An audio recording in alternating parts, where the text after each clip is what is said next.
In a place ruled by instinct and survival, something happened that defied every rule of the wild.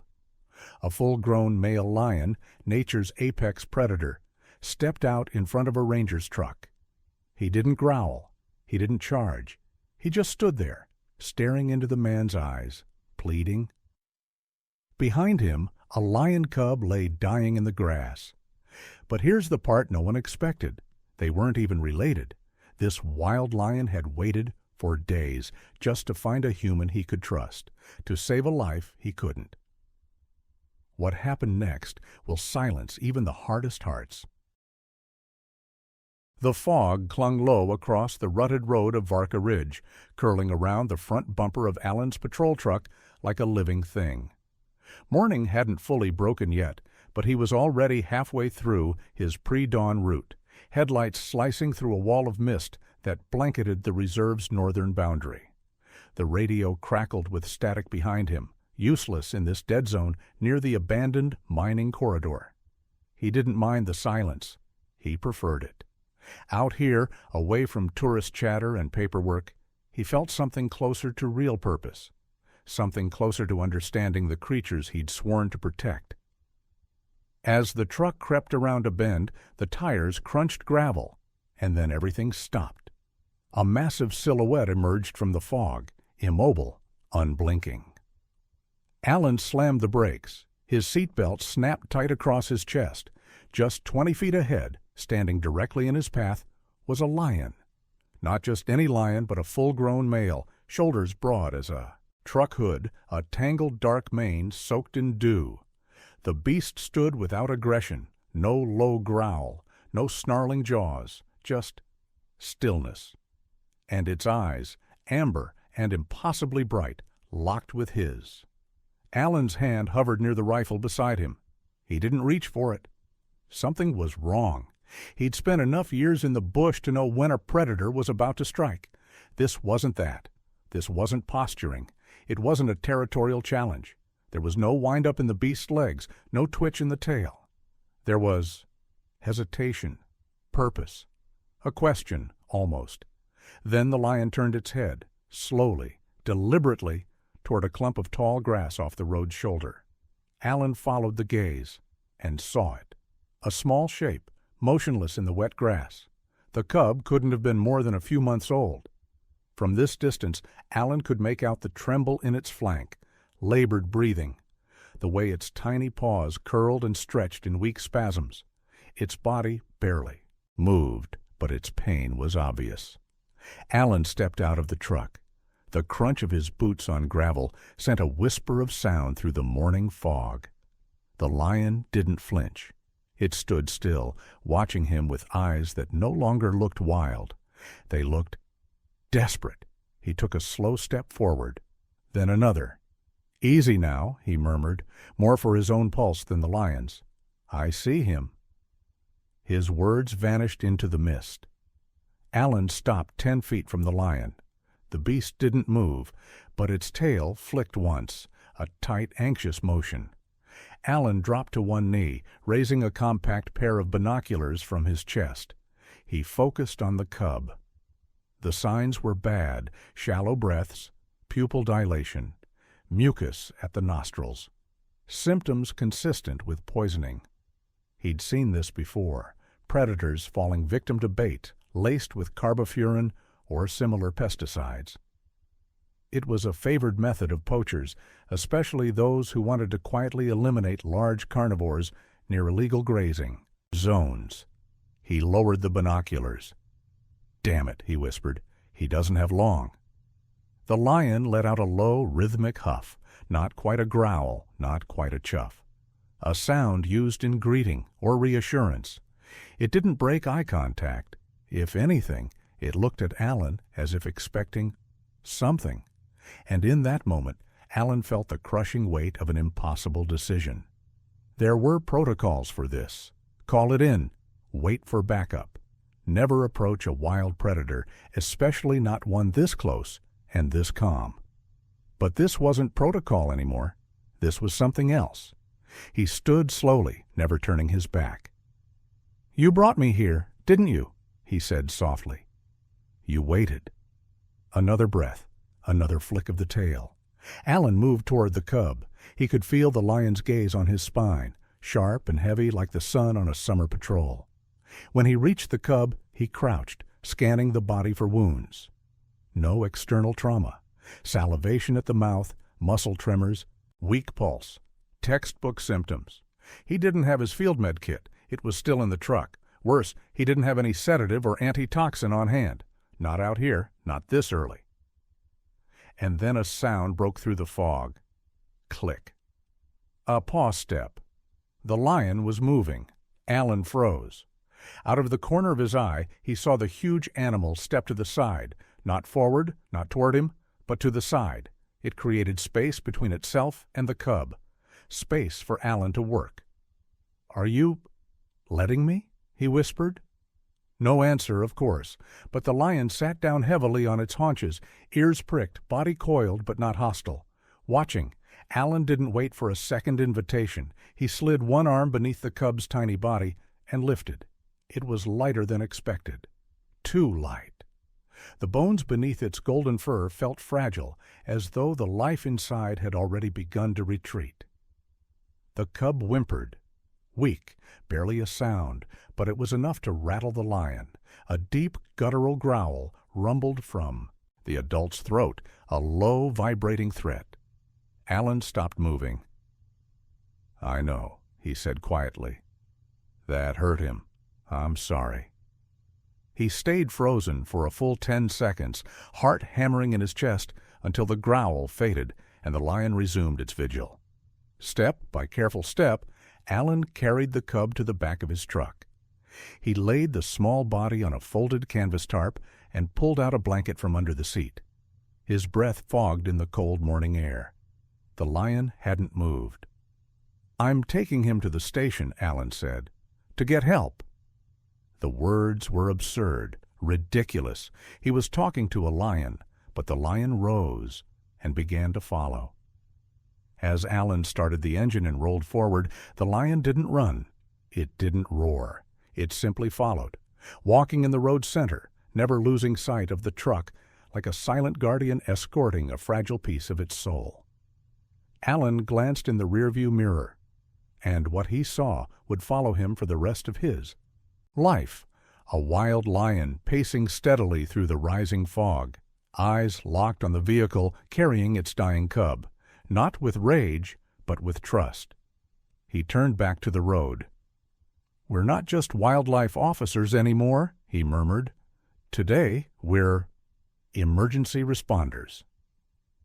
Somewhere in the back of his mind, a thought surfaced, one of those training reminders from a wildlife conservation course he took years ago. Poisoned prey can collapse predator populations. If you see signs of pesticide exposure, report immediately. This is a critical issue for animal welfare and public health. Alan's grip tightened on the wheel. If this cub had been poisoned by illegal chemicals, there was a bigger problem at play, one that could impact not just the lions but every creature in the ecosystem, including humans. Wildlife conservation, pesticide exposure, veterinary emergency response, it all sounded like textbook jargon. But right now it was personal. He had 20 minutes to get to the station, and the cub had less than that. He stepped on the gas. 12 hours earlier, the air inside the ranger station had been heavy with dust and the scent of instant coffee. Alan sat at the edge of a battered metal desk, one boot tapping absently against the floor, staring at the map of Varka Ridge projected on the wall.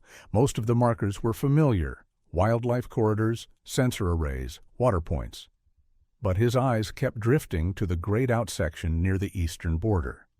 The old mining corridor, technically still part of the preserve, but functionally abandoned. No patrols, no camera traps, no drone coverage. Just thorn bush, broken equipment, and a growing silence. The call had come in from one of the night watch towers. An unauthorized flare had been spotted the night before, followed by a gunshot. Then, hours later, a strange report from a detained group of poachers. One of them, jittery and bruised, had whispered something odd to the senior ranger during questioning.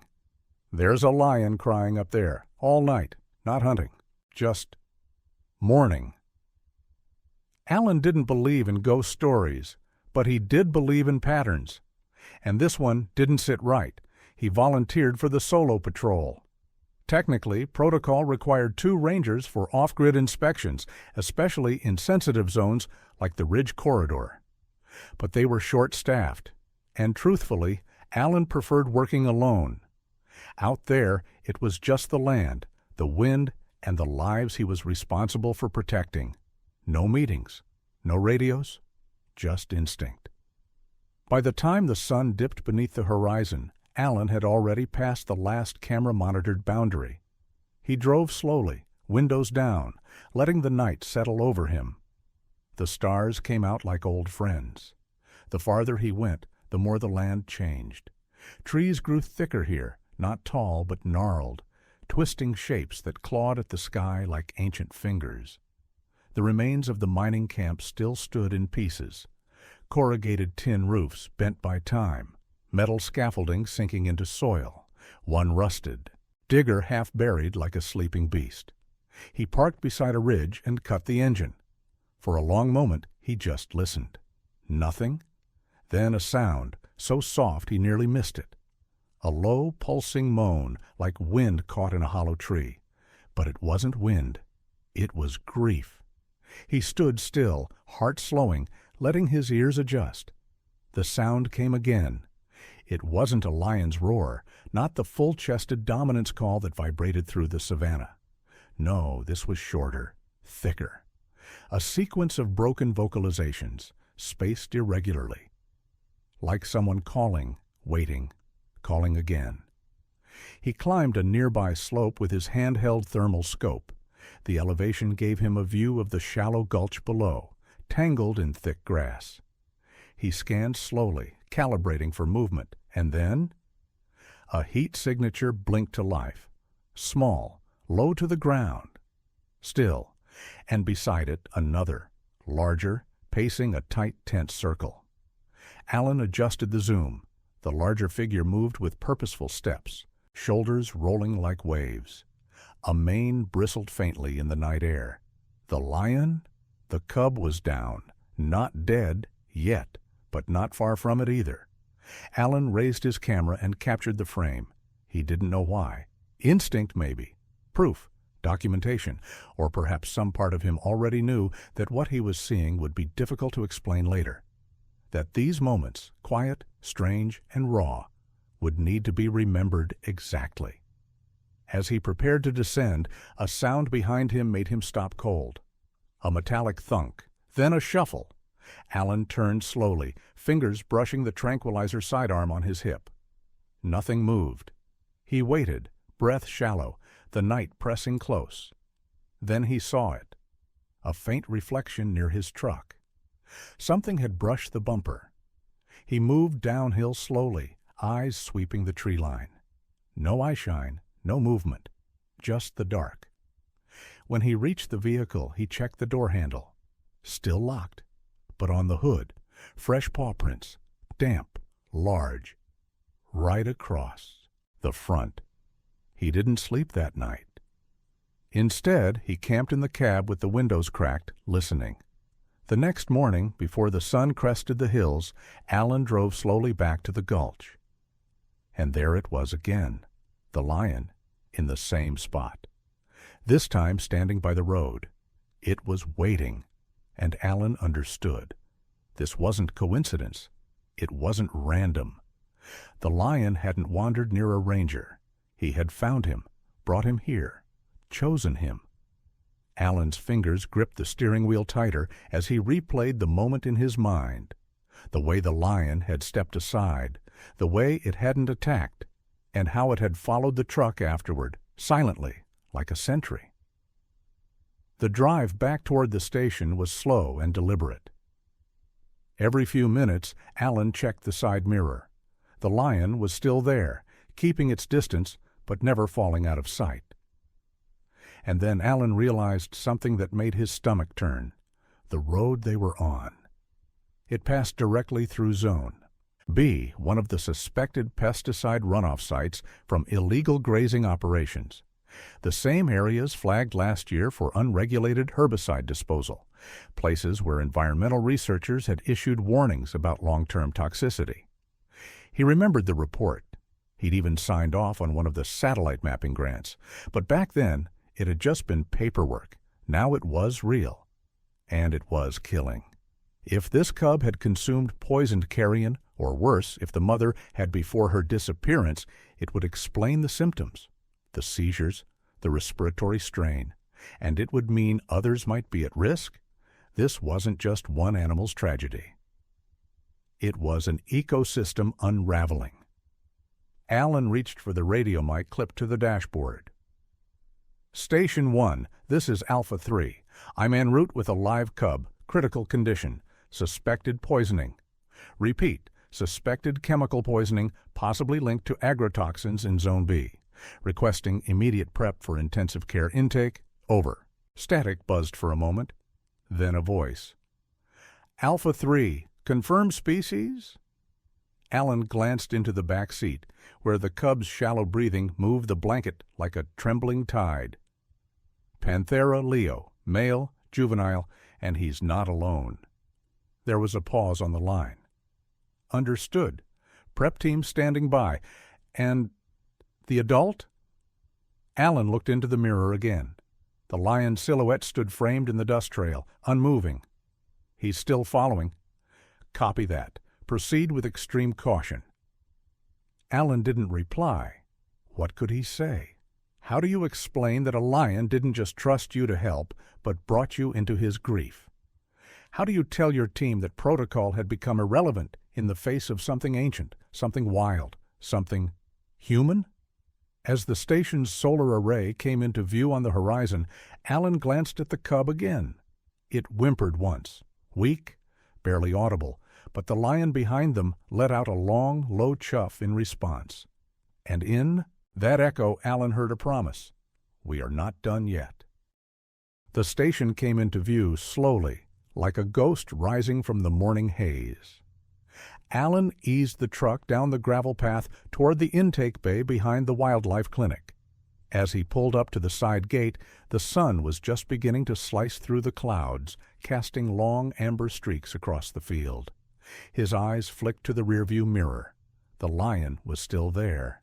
30 yards back, standing motionless near the perimeter brush, the male's silhouette seemed carved from stone. He didn't advance, didn't retreat, just watched. The gate buzzed as it opened. A trio of staff members stood waiting. 2 veterinary techs in scrub tops and Dr. Margaret Shaw herself, arms crossed, her silver braid tucked into the collar of her jacket. Her expression was unreadable. Alan stepped out of the truck without a word, opened the back door, and lifted the cub gently in his arms. The blanket wrapped around the small body was already damp with sweat, and the cub's breathing had gone. Ragged. Its head lolled slightly. Too still. Margaret moved first. Get him inside. Triage bay. Now. The techs opened the door, and Alan followed without hesitation. Inside the sterile light of the clinic, the world narrowed to quiet urgency. The cub was placed on the table. Monitors were clipped to the thin skin near its groin. IV lines inserted. Respiratory support engaged. Margaret barked orders as her team moved like clockwork, but her eyes kept flicking to Alan, to the dirt still smeared across his uniform, to the thin scratches on his forearms. Finally, when the cub was stabilized, barely, she turned to him. You want to tell me what the hell happened out there? Alan didn't flinch. He brought me to the cub. Margaret raised an eyebrow. He?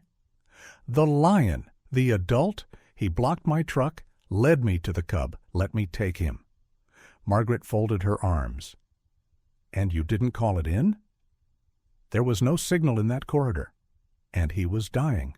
I didn't have time for debate. She stared at him a moment longer, then nodded to one of the techs. Show me the footage. The drone recording was still downloading, but Alan's personal body cam had caught the most crucial moment. the lion stepping aside, creating space for Alan to approach the cub, then sitting silently as the ranger carried the fragile body away. No threat display, no aggression, only trust. Margaret watched the clip twice. The second time, her mouth pressed into a thin line. When it ended, she didn't say anything right away. Then, where is the adult now? Outside the fence. He's just waiting. Margaret moved to the door, pulled it open, and stepped out into the crisp air. Alan followed, and there he was, still as before, still watching, still waiting. Margaret exhaled through her nose. I've worked with lions for 22 years. I've tracked prides, tranquilized alphas, treated wounds from claws and bullets, and fights I could barely comprehend. And I have never seen anything like that. Alan's voice was quiet. Neither have I. They stood there a while, just watching. Behind them, the cub stirred slightly on the table. One of the machines beeped, a warning. Margaret stepped back inside.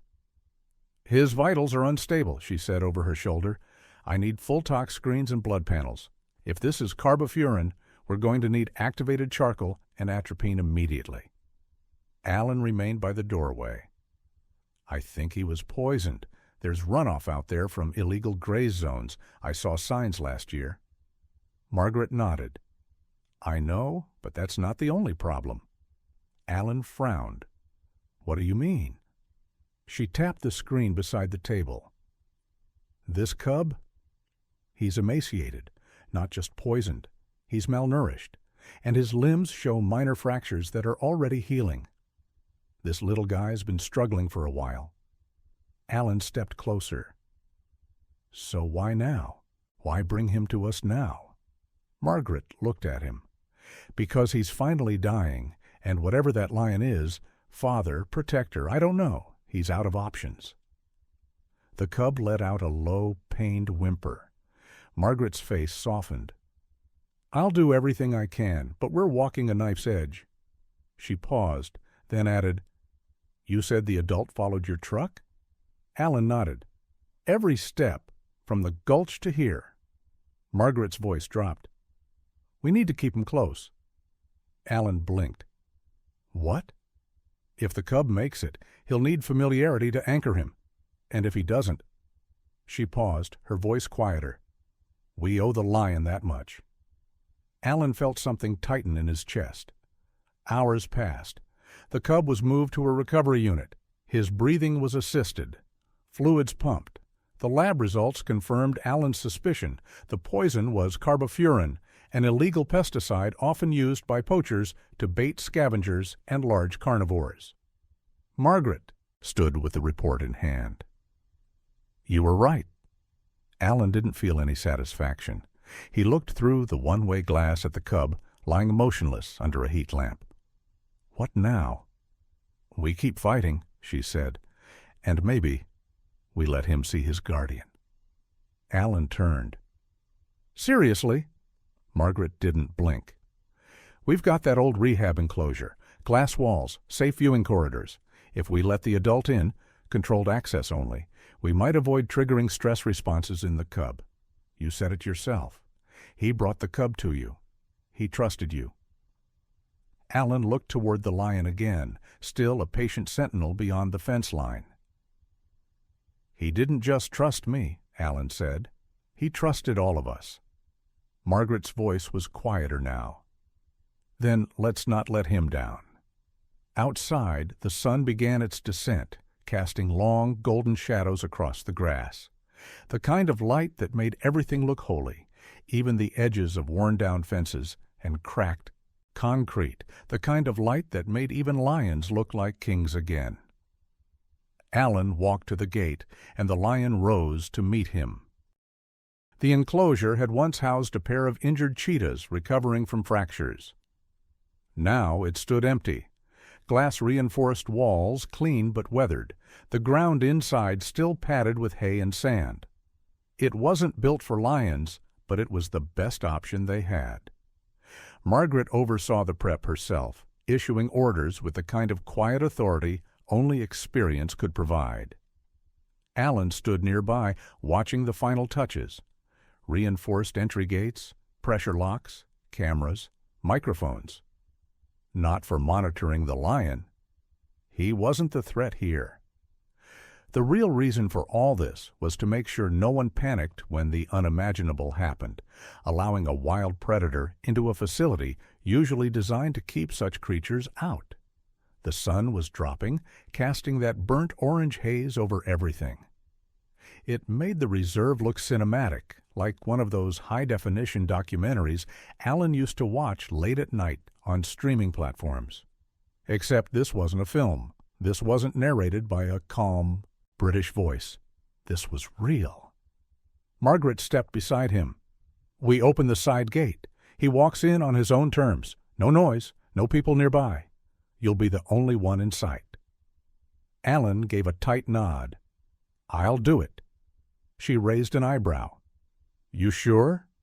He glanced out toward the lion again. The animal had not left his post. Not for food, not for water.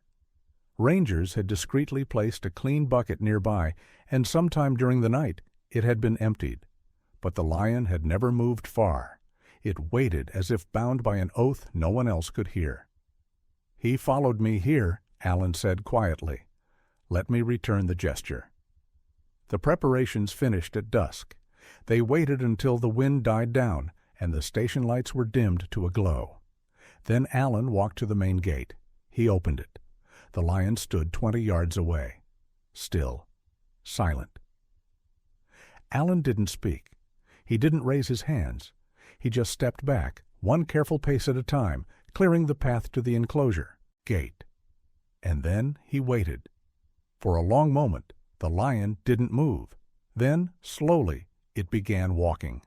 Each step was measured. No tension in the limbs. No sign of fear or challenge. The predator moved like a king entering court. Alan's pulse quickened, not with fear, but with awe. When the lion reached the open enclosure, it stopped. Its nose flared, head tilted. Then it stepped inside. Alan eased the gate closed and locked it. From inside the one-way glass of the observation room, Margaret watched as the lion explored the space. It paced once along the wall, then circled the inner perimeter. But when it reached the far end, where the cub had been transferred just minutes earlier, it stopped. Alan stepped into the observation corridor. The cub was inside the adjoining recovery bay, still wired to monitors, its breathing shallow but stable. The adult lion pressed close to the barrier, its broad head lowering, ears shifting. It couldn't see the cub, but it could hear, smell, sense. Then it chuffed. A soft rhythmic sound, and the cub stirred. The monitors jumped slightly. Heart rate elevated. Respiration shifted. Alan whispered, He knows. He knows who's here. Margaret adjusted the audio feed. The cub gave a faint vocalization in return, weak but there. Keep your voice calm, she said. Let them find each other through the barrier first. Alan stayed where he was, one hand lightly resting on the wall. The lion sat now, head turned sideways, as if listening not just with ears, but with something deeper, something ancient. What if, Alan murmured, this isn't just instinct? Margaret gave a short breath. You're asking if it's love? I'm asking if what we call instinct is sometimes more complicated than we admit. She said nothing, but her eyes didn't leave the lion. Later that night, after the station quieted and the world outside had gone black, Alan returned alone. The observation room was dark, lit only by the monitors and moonlight slipping through the windows. He sat in the corner, watching. The lion had curled beside the wall near the cub's bay. Still, protective, present. Alan opened his notebook, the one he rarely used, and began to write. Not field notes, not medical updates, just thoughts. He followed me all the way from the gulch. He never once showed aggression. He let me touch what he was protecting. He let me take it. and then he followed. Not with rage, with hope. He paused, pen hovering. What does that say about us, if a lion can trust better than a man? The sound of claws shifting on the floor broke the silence. The lion had stood again, padding once more toward the cub's enclosure. He sat directly in front of the wall and stared. Even with the reinforced glass, Alan could feel the intensity behind that gaze. "I see you," he said quietly. "I see what you're doing." And somehow, in that moment, he believed the lion heard him. By morning, a new team rotated in. Fresh vet techs, a field biologist from Nairobi who had flown in overnight. More eyes, more voices, more doubt. Alan briefed them, played the footage, showed the body cam and drone clips, explained the procedure. Most of them watched in silence. But one, a younger tech named Lydia, whispered, "Do we even know he's the father?" Alan blinked. "We don't, not yet." Margaret looked over. "I've already ordered a DNA panel. We'll know in a few days." Another vet spoke up. "Then what if he's not?" No one answered, because the question beneath the question was heavier. If he's not the cub's father, why does he care? Outside, the lion rose and walked once more to the edge of the cub's room. It didn't roar. It didn't demand. It simply waited. And that silence, more than any growl, held the power to shake something loose in every person watching. Alan turned to the window, the morning light streaking gold across his face. "He trusted us," he said again. "Now it's our turn." The following morning broke cold and overcast, a pale gray sky pressing low across the horizon. Inside the medical wing, the cub's condition had stabilized marginally. Marginally didn't mean safe. It meant alive, for now. Alan stood beside the observation window, sipping stale coffee. His eyes remained fixed on the lion in the adjoining enclosure. The animal hadn't moved far from where he'd lain through the night. Once again, he was curled close to the partition, head low, listening. Always listening. The recovery bay buzzed softly with machines. An IV bag hung like a fragile lifeline. Oxygen levels had improved slightly. The cub had begun to twitch now and then, more frequently during the lion's vocalizations. It was a good sign. Or maybe just a cruel tease. Margaret entered, tablet in hand, lips drawn tight. She tapped twice, pulled up charts, scanned them without speaking. "Respiration's up 4 points," Alan offered quietly, and he opened his eyes for 10 seconds, focused on the wall. I think he knew. Margaret nodded once. "We'll need to increase the atropine dosage if toxin levels don't drop by noon." Alan finished his coffee. "The lion hasn't eaten." "He won't," she said. "Not until the cub is safe or gone." They both looked toward the enclosure again. Margaret exhaled. "I need to brief the director. This has gone beyond wildlife triage. There are permits involved. Liability? Media risk." Alan turned to face her fully. "You're not pulling the plug." "I'm not," she said carefully. "But the director might.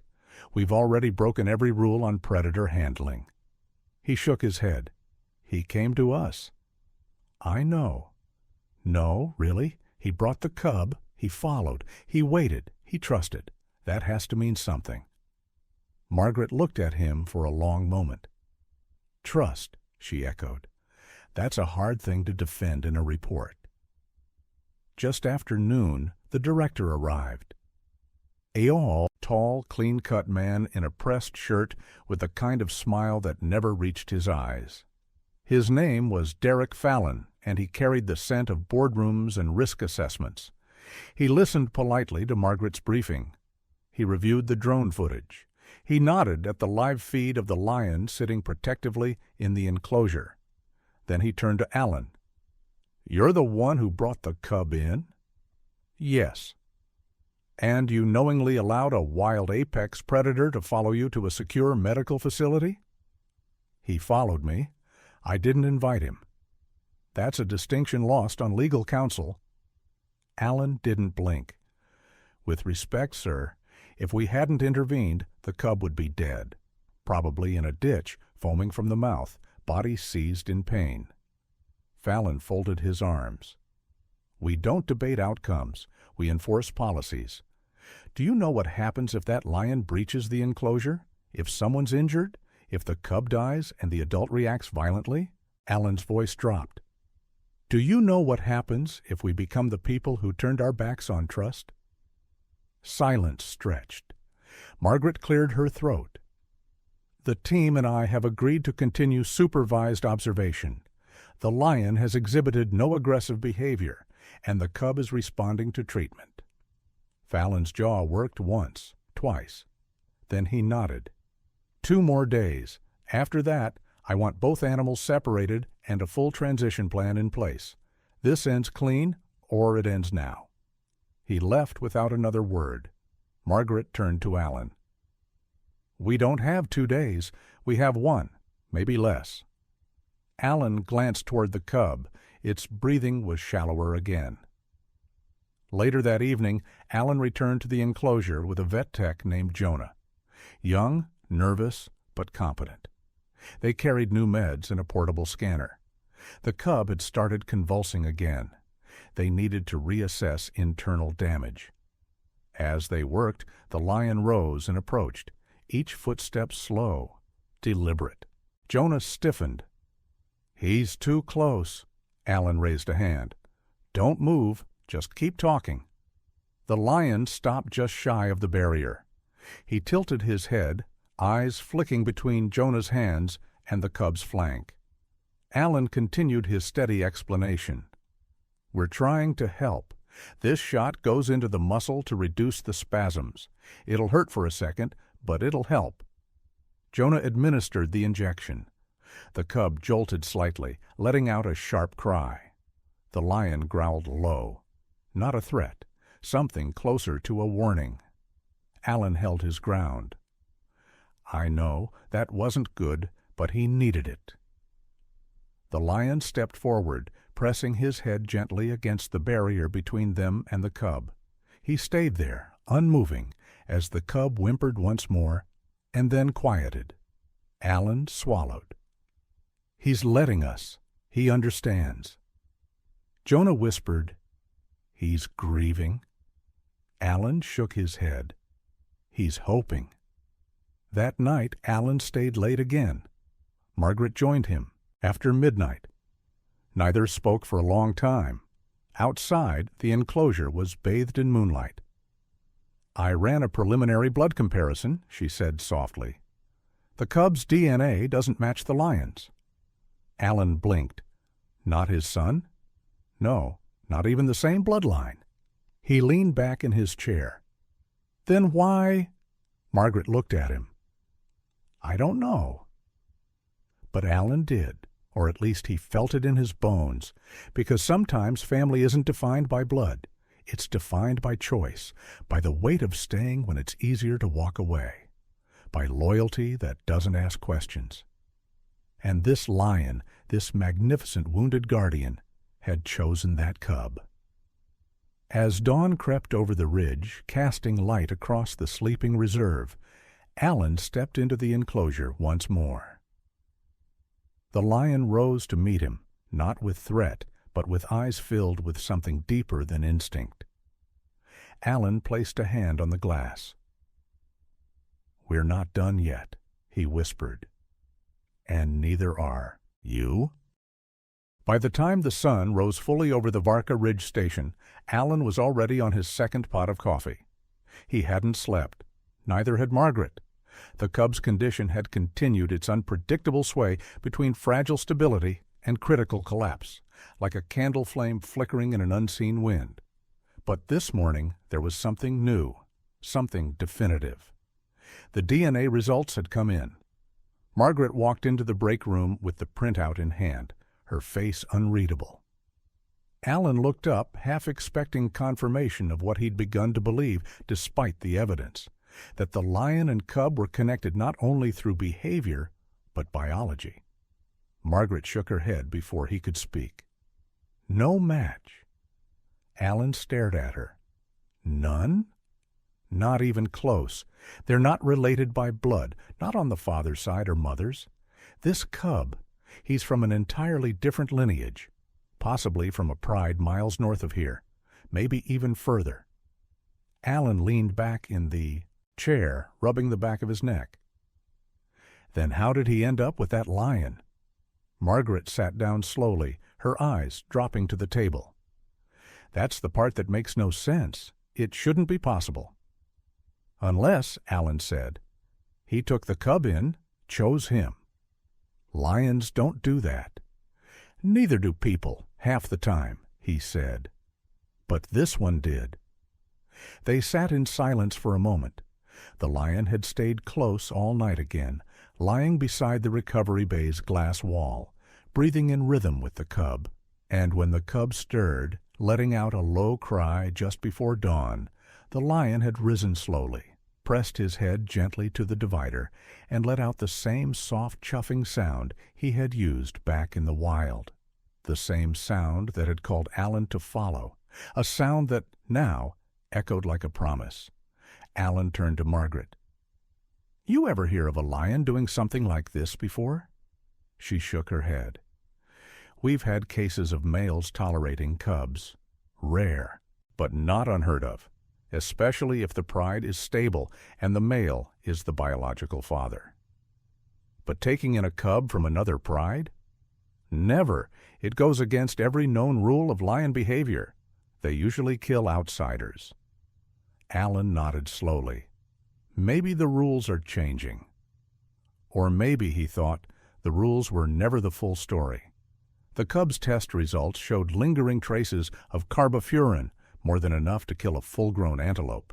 The fact that the cub had survived even this long was nothing short of a miracle. Or perhaps the outcome of relentless protection by a lion who refused to give up. Alan stepped into the observation corridor once more.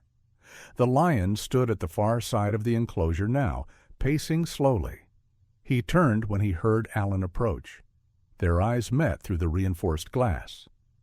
"I know," Alan said softly. "We're doing everything we can." Margaret joined him a few minutes later. She brought a folder, thick with photographs and field notes. "I did some digging," she said.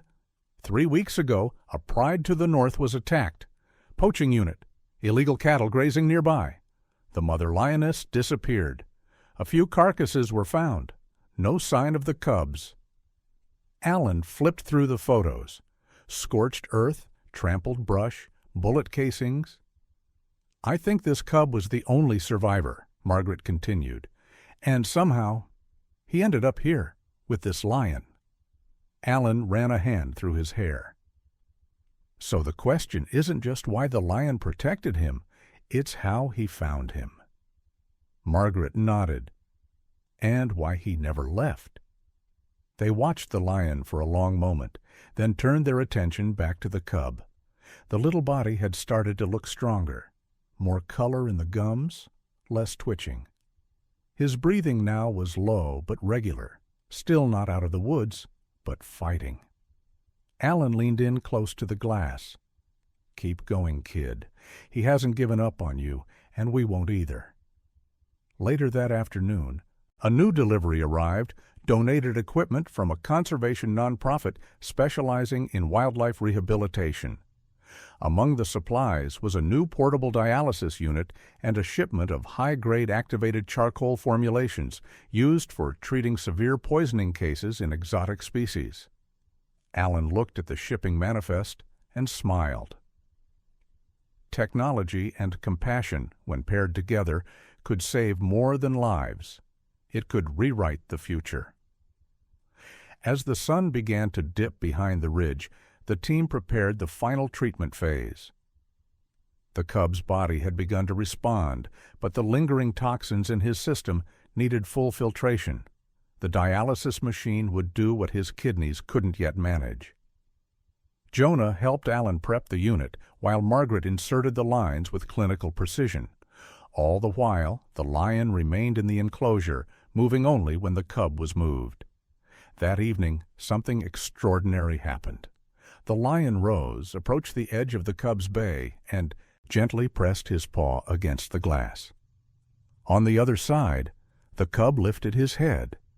Barely, but enough. Their eyes met.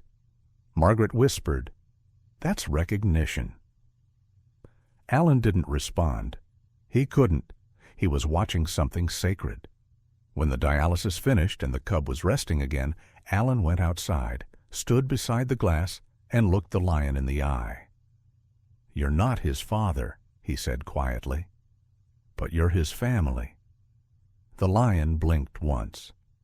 Then, slowly, he lay down once more, back against the glass, eyes never leaving the small shape on the other side. It didn't matter that they weren't blood. It didn't matter that nature said they shouldn't care. They did, and somehow that changed everything. The following morning began in silence. A calm so complete it felt unnatural. No rustle of wind, no bird calls, no distant coughs of baboons in the trees. Even the machines in the medical wing seemed to hum more quietly, as if they too were holding their breath. Inside the recovery bay, the cub opened his eyes fully for the first time, not just reflexively, not just a flicker. He focused. His pupils adjusted. His head moved, tracking sound. He tried to rise, his forelimbs trembling under the strain.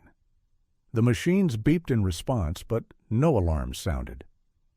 Margaret, who had been watching since dawn, stood up so fast her chair rolled into the wall.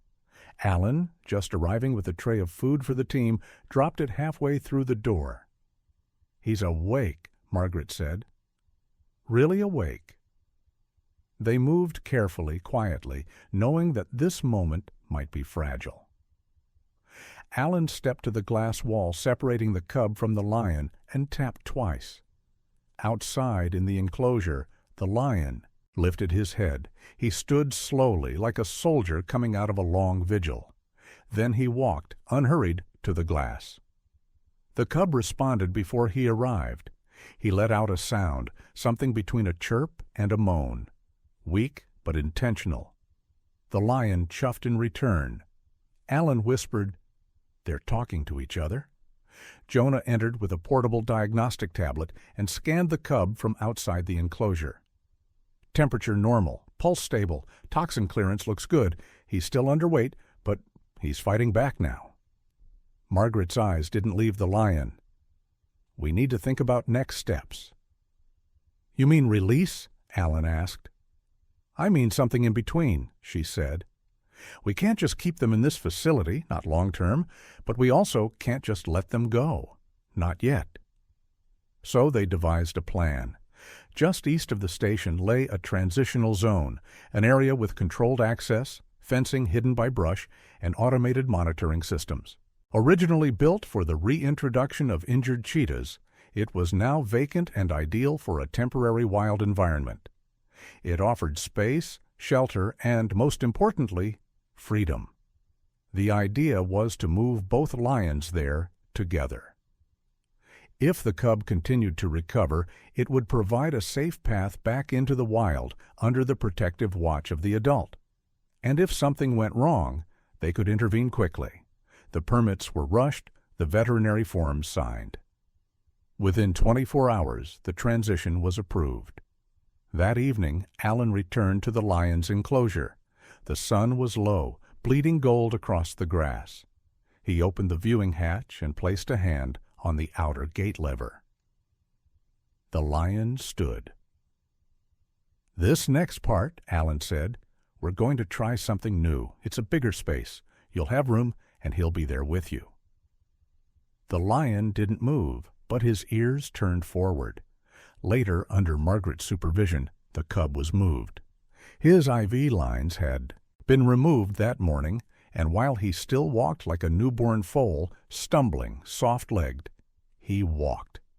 The transport team drove the short route across the ridge, with Alan in the lead.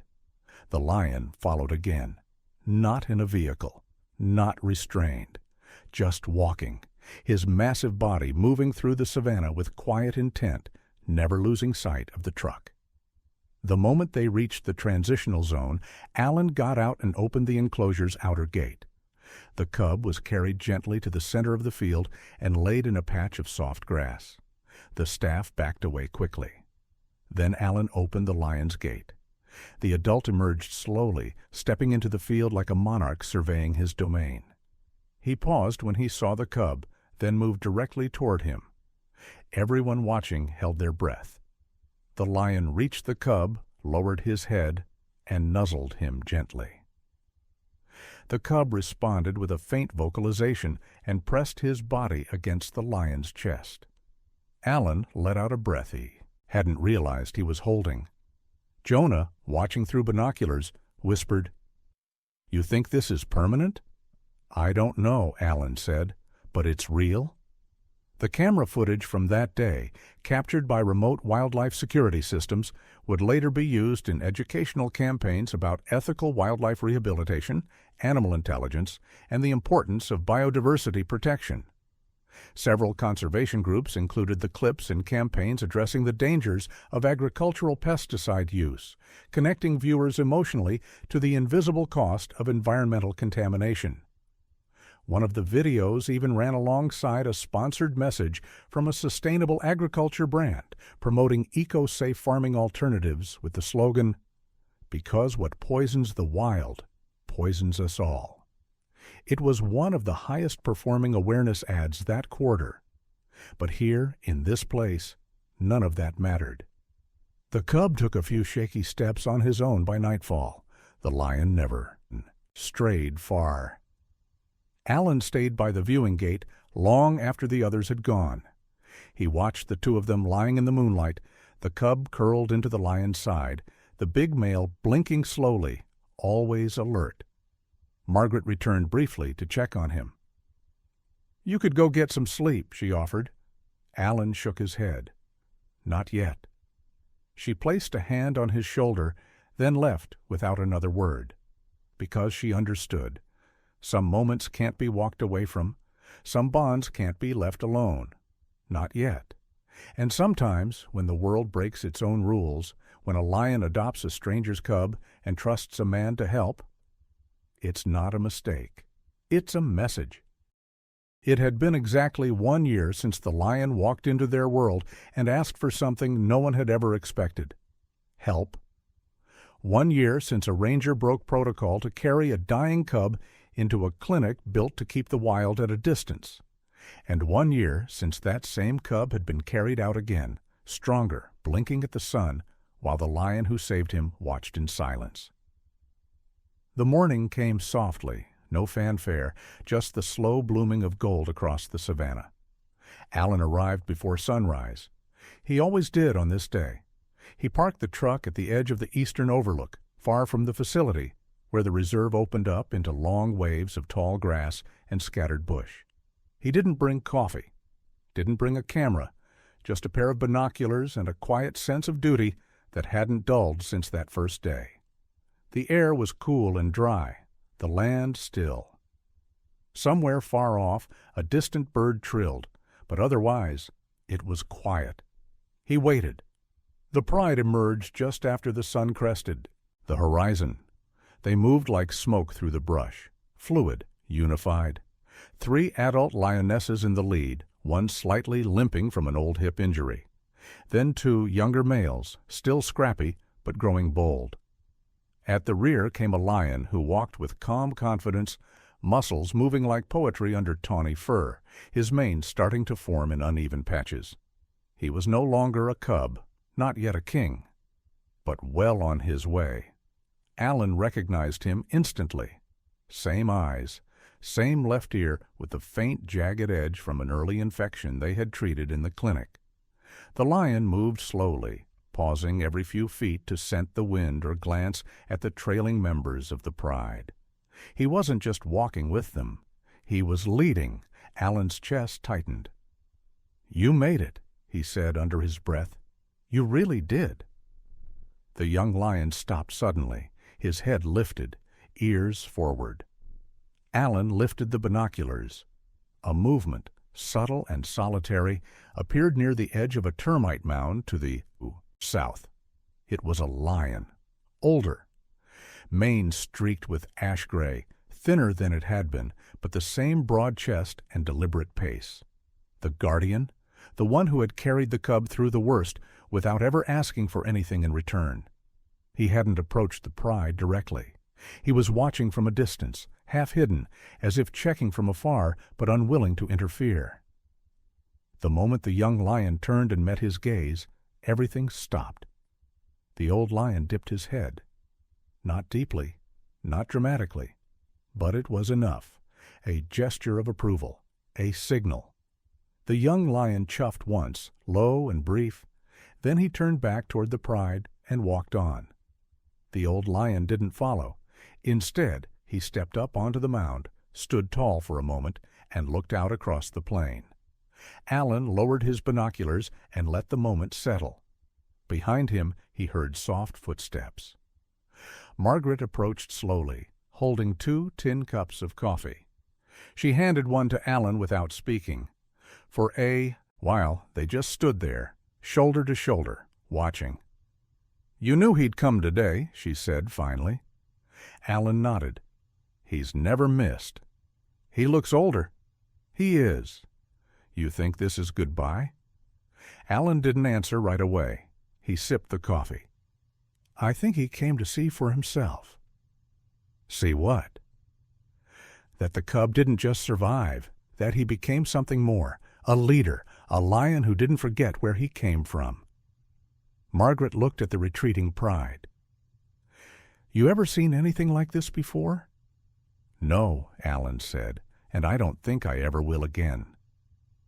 The sun had risen higher now, chasing the shadows out from under the trees.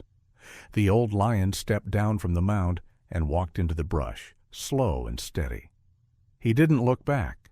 Margaret exhaled. "He's not coming back, is he?" Alan shook his head. "His part's done." They stood a while longer, sipping quietly. The pride had disappeared into the Ikebiu heat shimmer, only faint prints in the soil marking where they had passed. Back at the station, the team was reviewing the year's conservation data: population growth, predator-prey balance, habitat impact reports.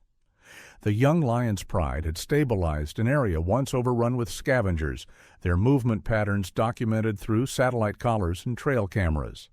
The footage would be used in environmental policy meetings, wildlife grants, and even corporate sustainability campaigns. One clip in particular, of the young lion standing between 2 cubs and staring into the camera, was featured in a video ad supporting eco-friendly pesticide alternatives. The tagline read, "The choices we make today protect those who cannot ask for help tomorrow." It became one of the top-performing wildlife advocacy videos of the year. But for Alan, the data and policy work meant far less than the memory of a lion stepping aside so a man could save what he could not. Later that evening, Alan returned to the old intake files. He pulled out the one marked Patient Number 473 and flipped to the last page. The section for outcome had been left blank until now. He picked up a pen. Outcome reintroduced. Integration successful. Protective behavior observed. Former guardian withdrew. Below that, he wrote a single sentence. The bond never needed blood. Outside, the light dimmed to copper. The wind had shifted again.